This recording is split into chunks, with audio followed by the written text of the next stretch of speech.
ছাড়ো নাচো নাচো ওই দেখে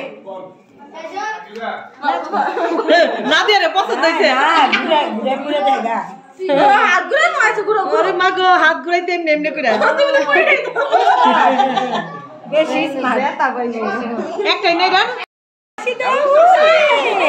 আরেকটা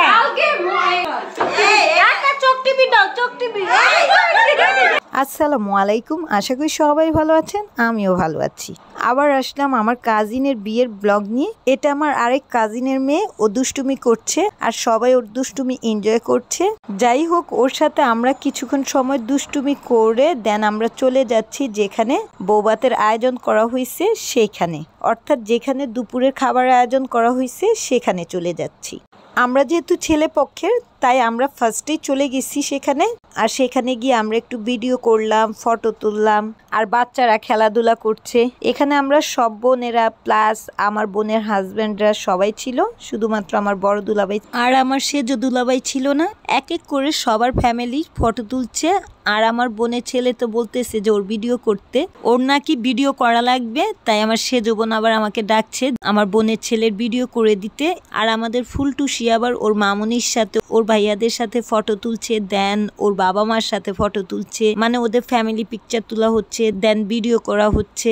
ওদের কিছুক্ষণ ভিডিও করার পর চলে গেলাম কতগুলো কিউট কিউট বাচ্চাদের ভিডিও করার জন্য। এরা সবাই আমার নিজ নেফিউ, কিছু হচ্ছে আমার বোনেদের ছেলে মেয়ে আর কিছু হচ্ছে আমার কাজিনদের ছেলে মেয়ে। আমার আরেক কাজিনের ছেলে চেয়ারে বসে ওদের দেখছে, ওকে আবার নিয়ে আসলাম, বললাম যে তুমিও আসো, তোমাদের সব কাজিনদের একসাথে ভিডিও করি, ফটো তুলি। ওকেও নিয়ে ওদের সবার একসাথে কিছুক্ষণ ভিডিও করলাম। ওদের বললাম তোমরা ভালোভাবে তোমাদের মুখের এক্সপ্রেশন দাও যাতে তোমাদের ভিডিও দেন ফটো ভালো আসে।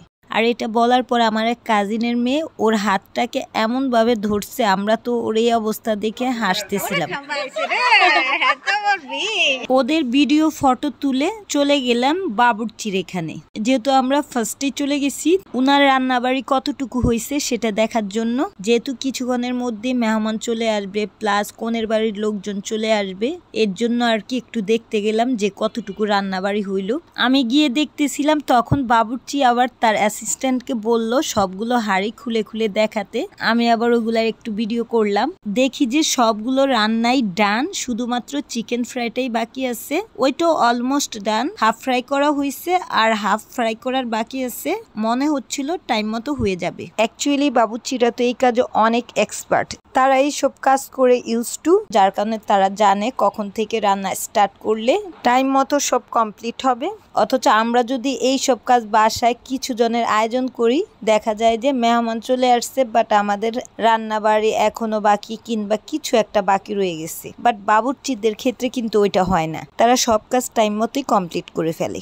এটা হচ্ছে জর্দা, দেখতে এটা ভালোই লাগছিল। অবশ্য জর্দা দেখতে কেন, খেতেও আমার ভালোই লাগে। আর বাবুর্চি এইদিকে চিকেন ফ্রাই করছে। এখানে শসা, পেঁয়াজ, লেবু, কাঁচামরিচ এগুলো সব রেডি করে রাখা হয়েছে। মোটামুটি সব কাজই অলমোস্ট ডান। আর কিছুক্ষণ পর পর আমার কাজিনরা এসে দেখছে কতটুকু হলো।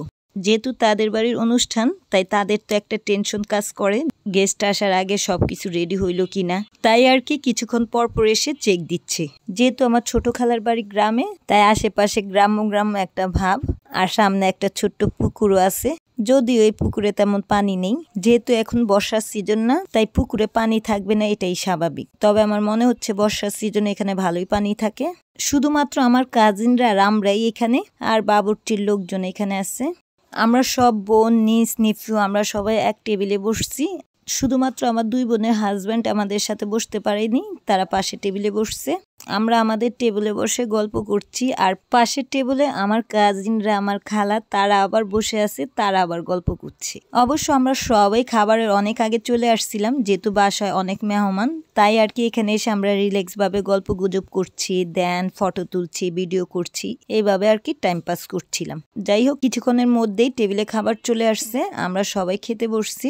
আমরা সব কাজিন ভাই বোনেরা সবাই একসাথে কোথাও গেলে ট্রাই করি সবাই একসাথেই থাকার জন্য, ইভেন টেবিলও একসাথে বসার জন্য ট্রাই করি। বাট সবার ফ্যামিলি যেহেতু অনেক বড় হয়ে গেছে, অর্থাৎ সব কাজিনদের ছেলে মেয়ে হয়েছে, তাদের ওয়াইফ হাজব্যান্ড, যার কারণে অনেক বড় হয়ে গেছে, তাই আর কি পসিবল হয়ে ওঠে না সবাই একসাথে বসার, তবে ট্রাই করি সবাই পাশাপাশি টেবিলে বসার জন্য। যেমন আমাদের পাশে টেবিলেই বসছে আমার কাজিনরা, কাজিনের ওয়াইফ, নিস, নেফিউ, আমার সেজো খালা, আর এইদিকে আমরা সব বোন, আমার নেফিউ, নিস, আমার ভাবি, আমরা বসছি একটা টেবিলে। আর আমাদের পাশের টেবিলে আমার বোনের হাজবেন্ডরা বসছে, মানে সবাই পাশাপাশি টেবিলে বসে খাওয়া দাওয়া করছি। সবাই খাওয়া দাওয়া কমপ্লিট করে আমরা চলে গেলাম এবার কনে দেখতে আমার কাজিনের বাসায়।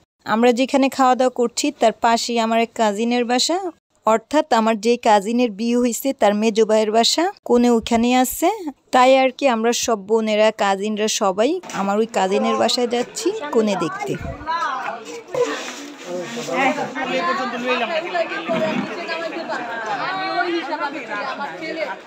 কনেকে দেখে এসে আমরা সবাই আবার বাইরে বসে একটু আড্ডা দিচ্ছিলাম। আর এইদিকে আমার সেজো বোন আমার কাজিনকে ডাকছে, অর্থাৎ বরকে ডাকছে, বলতেছে যে আমাদের সবাইকে কিছু একটা খাওয়াও।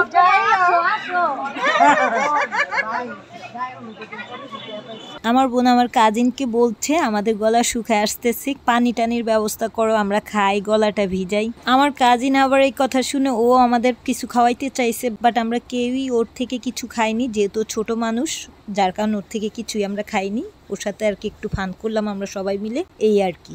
মোটামুটি সব গেস্টদের খাওয়া দাওয়া শেষ। দেন কনের বাড়ির লোকজন আসছে, তারা অবশ্য একটু লেট করেই আসছে। এখন কনের বাড়ির লোকজন খাওয়া দাওয়া করবে। আর এই টেবলে আমার ছোট খালার ফ্যামিলি বসে, মানে আমার ছোট খালার 3 ছেলে, তাদের ওয়াইফ, তারা একসাথে আবার খেতে বসছে।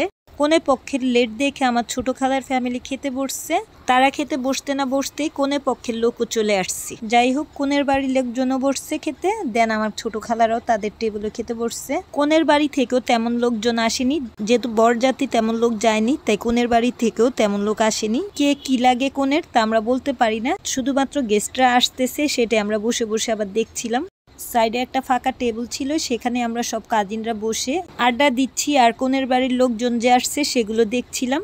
এই জায়গায় আবার আমরা বেশ কিছুক্ষণ সময় কাটালাম। কোনো ওকেশন বাদে আমরা কাজিনরা একসাথে সহজে হই না, যেহেতু সবাই ব্যস্ত থাকি তাই একসাথে হয়ে ওঠা হয় না। বাট যখন সবাই একসাথে হই তখন বেশ কিছুক্ষণ সময় আমরা একসাথেই কাটাই। আর এটা হচ্ছে রান্না করছি যে ওই জায়গার অবস্থা, হাঁড়ি পাতিল সব এলোমেলো হয়ে একাকার হয়ে আছে। এখানে আমরা কিছুক্ষণ আবার আড্ডা দিয়ে চলে গেলাম স্টেজে বরকনের সাথে ফ্যামিলি ফটো তোলার জন্য। ফার্স্টেই আমার মামার ফ্যামিলি বরকনেদের সাথে ফটো তুলছে। এখানে আমার মামি আছে, তার মেয়েরা আছে, তার ছেলেরা আছে, তার ছেলের ওয়াইফ আছে, তাদের ছেলে মেয়েরা আছে। তাদের ফ্যামিলি ফটো তোলার পর আমরা সব বোনেরা প্লাস বোনের হাজবেন্ডরা, তাদের ছেলে মেয়েরা চলে গেছি বরকনের সাথে ফটো তোলার জন্য। আমাদের গ্রুপ ফটো তোলার পর আবার আমার ছোট খালার ছেলেরা আসছে গ্রুপ ফটো তোলার জন্য। অবশ্যই এখানে আমার ছোট খালা খালু নেই, শুধু তারা 3 ভাই আর তাদের ওয়াইফরে আছে এখানে। যাই হোক, সবার ভিডিও করার পর ফটো তোলার পর এখন আমরা সবাই চলে যাচ্ছি, যে যার যার বাসায় চলে যাব। আমার ছোট বোনের হাজবেন্ড আমার সেজো খালা থেকে বিদায় নিল, তারাও চলে যাচ্ছে। সবার আবার কবে দেখা হয় বলতে পারি না, হতে পারে আবার কোনো ওকেশনে সবাই একসাথে হব। যাই হোক, সবাই যাতে আমরা ভালো থাকি, সুস্থ থাকি, সবাই আমাদের জন্য এই দোয়া করবেন। আর আমাকে বেশি বেশি করে লাইক, শেয়ার, কমেন্ট, সাবস্ক্রাইব করে সাপোর্ট করবেন এবং চোখ রাখবেন আমার চ্যানেলে নতুন নতুন ভিডিও দেখার জন্য। ধন্যবাদ সবাইকে, আল্লাহ হাফিজ।